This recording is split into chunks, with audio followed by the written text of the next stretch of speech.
Hello friends, Ram net GRF channel में आपका स्वागत है। इस चैनल पर हम एनटीए नेट पेपर 1 और पेपर 2 दोनों की तैयारी करवाते हैं। पेपर 2 है हमारा हिंदी साहित्य। तो फ्रेंड्स, आज इस वीडियो में हम डिस्कस करेंगे जो हमारी सबसे महत्वपूर्ण बुक है, हिंदी साहित्य का इतिहास बाय रामचंद्र शुक्ल। इसके हैंड रिटन नोट्स मैं आपको प्रोवाइड करवाऊंगी और हैंड रिटन नोट्स के साथ ही आज हम इस बुक को पढ़ेंगे, जिससे आपको बहुत हेल्प मिलेगी। ये बुक जो भी स्टूडेंट्स हिंदी साहित्य से किसी भी एग्ज़ाम की तैयारी कर रहे हैं, जैसे net JRF, HPSC, RPSC, PGT, TGT, HTET, assistant professor and other competitive exam, सभी के लिए ये बुक बहुत ही महत्वपूर्ण है। तो ये हमारी क्लास फर्स्ट है। आइए देखते हैं हमारी क्लास फर्स्ट। तो फ्रेंड्स, जो ये नोट्स हैं, ये सबसे पहले जो हिंदी साहित्य का इतिहास है उसमें जो भूमिका दी गई है उसी से है। तो फ्रेंड्स, भूमिका देखते हैं। इसमें दिया गया है इति प्लस ऐसा है निश्चय पूर्वक प्लस आस हुआ, अर्थात ऐसा निश्चय पूर्वक हुआ। इतिहास का इसमें अर्थ बताया है, निश्चय पूर्वक हो चुकी अतीत की अवस्थाओं का अवलोकन ही इतिहास का कार्य है। तो फ्रेंड्स, इतिहास से हमारा मतलब है निश्चय पूर्वक जो हो चुकी अतीत की अवस्थाओं का अवलोकन करना ही इतिहास का कार्य है। प्रत्येक वस्तु का इतिहास है। हिंदी साहित्य का भी अपना इतिहास है। कोई भी इतिहास अचानक से अपने विकास की चरम स्थिति में नहीं पहुंच पाता। इसके लिए विभिन्न इतिहासकारों का सामग्री संकलन, वर्गीकरण, विश्लेषण, संश्लेषण आदि प्रक्रियाओं का मार्ग तय करना पड़ता है। इस इतिहास लेखन के कार्य में व्यक्ति विभिन्नता के कारण मत भिन्नता और विविधता का आना स्वाभाविक है, क्योंकि सौंदर्य वस्तु में नहीं, देखने वालों के नेत्रों में होता है। इस कारण हिंदी साहित्य के इतिहास संबंधी अवधारणाओं में भी मतक्य नहीं है। तो फ्रेंड्स, इसमें ये कह रहा है कि प्रत्येक वस्तु का इतिहास होता है। कोई भी आप चीज़ उठा लो, सभी का कोई न कोई इतिहास होता है और हिंदी का भी अपना एक इतिहास है। कोई भी इतिहास नहीं न तो अचानक से अपने विकास की चरम स्थिति पर पहुंच नहीं पाता। इसके लिए जो विभिन्न इतिहासकारों को सामग्री इकट्ठी करनी पड़ती है और वर्गीकरण, विश्लेषण, संश्लेषण आदि प्रक्रियाओं का मार्ग उन्हें तय करना पड़ता है। इस इतिहास लेखन के कार्य में व्यक्ति विभिन्नता के कारण मत भिन्नता और विविधता का भी आना स्वाभाविक है। जैसे हम टीचिंग एप्टीट्यूड में पढ़ते हैं, व्यक्ति विभिन्नताएं। तो फ्रेंड्स, हर व्यक्ति का सोचने का तरीका, समझने का तरीका अलग अलग होता है। तो इसी कारण से जो ये हिंदी साहित्य का इतिहास है, इसमें भी व्यक्ति विभिन्नता के कारण मत भिन्नता और विविधता का आना स्वाभाविक है, क्योंकि सौंदर्य वस्तु में नहीं, देखने वालों के नेत्रों में होता है। तो फ्रेंड्स, किसी को कोई चीज़ अच्छी लगती है तो किसी को कोई तो सौंदर्य वस्तु में नहीं, देखने वालों के नेत्रों में होता है।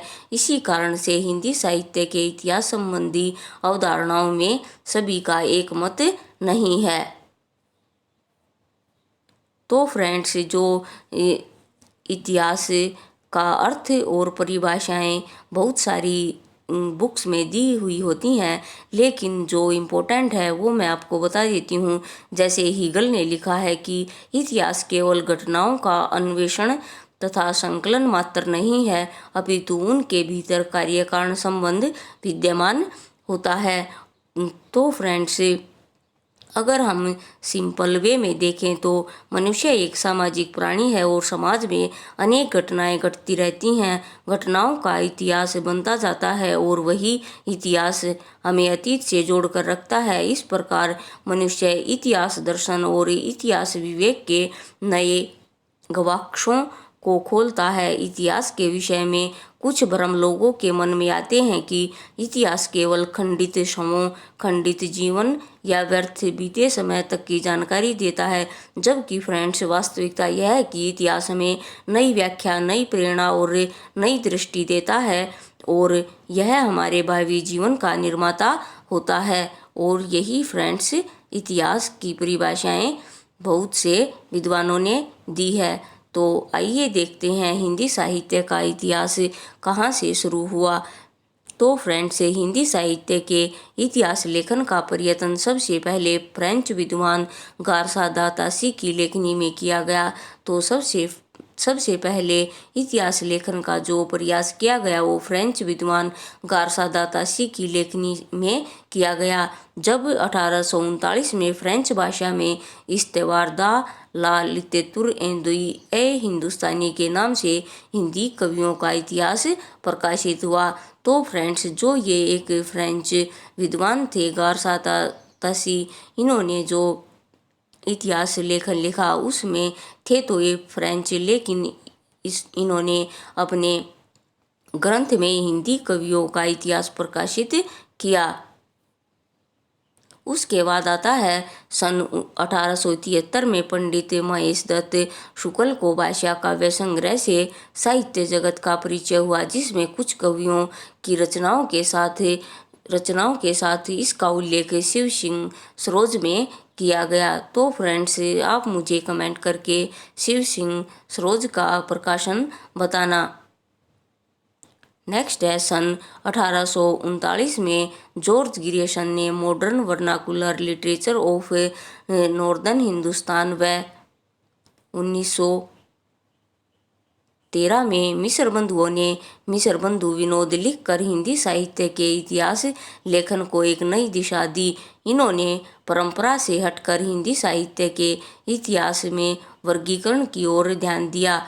तो फ्रेंड्स, जो भी ये सन आए हैं ये बहुत ही इम्पोर्टेंट हैं, ये हमें याद रखना है। 1839 में जो फ्रेंच भाषा में इस्तेवार दा लिटेरतूर ए हिंदुस्तानी के नाम से हिंदी कवियों का इतिहास प्रकाशित हुआ। उसके बाद 1873 ईस्वी में महेश दत्त शुक्ल का भाषा काव्य संग्रह, और उसके बाद आया 1839 में जॉर्ज ग्रियर्सन ने modern vernacular literature of northern Hindustan व 1913 में मिस्र बंधुओं ने मिस्र बंधु विनोद लिखकर हिंदी साहित्य के इतिहास लेखन में एक नई दिशा दी।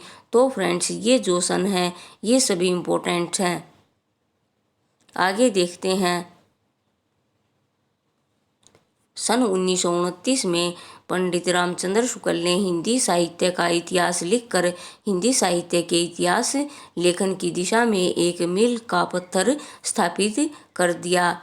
तो फ्रेंड्स, जो हिंदी साहित्य का इतिहास रामचंद्र शुक्ल ने 1929 में लिखकर जो इतिहास लेखन है उसको एक नई दिशा दी।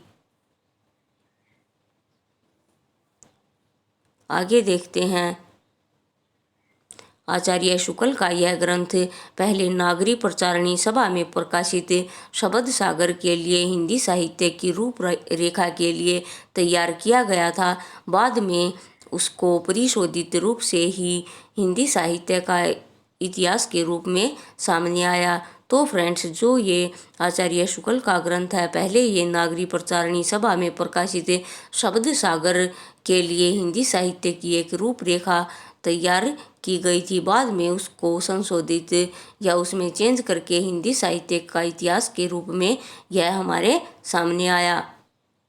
जो फ्रेंड्स, ये आचार्य शुक्ल ने जो हिंदी साहित्य का इतिहास लिखा, तो इसके बाद बहुत सारे जो विद्वान थे उन्होंने भी हिंदी साहित्य का इतिहास लिखा।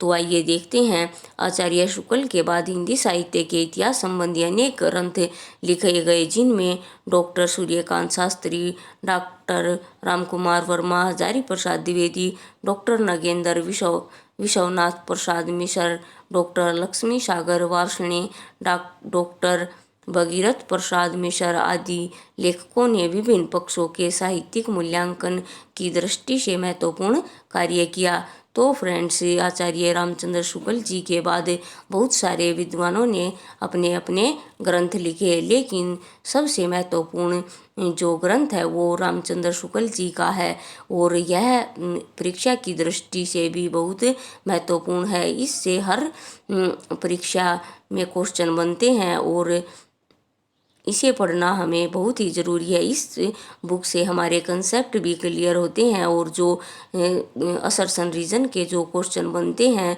वो हम इसी से पूछे जाते हैं, और इसी बुक को पढ़कर हम उनको आसानी से सोल्व कर पाएंगे। तो फ्रेंड्स, यदि आपके पास बुक है तो आप बुक में निशान लगा लें। अगर आपके पास बुक नहीं है तो आप एक नोटबुक बना लें, जिससे आपके रामचंद्र शुक्ल जी की बुक है जो हिंदी साहित्य का इतिहास है, उसके शॉर्ट नोट तैयार हो जाएंगे, और एग्ज़ाम में ये आपके लिए बहुत ही हेल्पफुल होंगे। तो फ्रेंड्स, आज के लिए इस वीडियो में इतना ही। मिलते हैं नेक्स्ट वीडियो में रामचंद्र शुक्ल की बुक के नेक्स्ट टॉपिक के साथ। तो फ्रेंड्स, इस चैनल को सब्सक्राइब करें और वीडियो को लाइक करें, और साथ ही इसे शेयर भी करें। तब तक के लिए फ्रेंड्स, खुश रहिए और अपने जीवन में आगे बढ़ते रहिए। Thank you.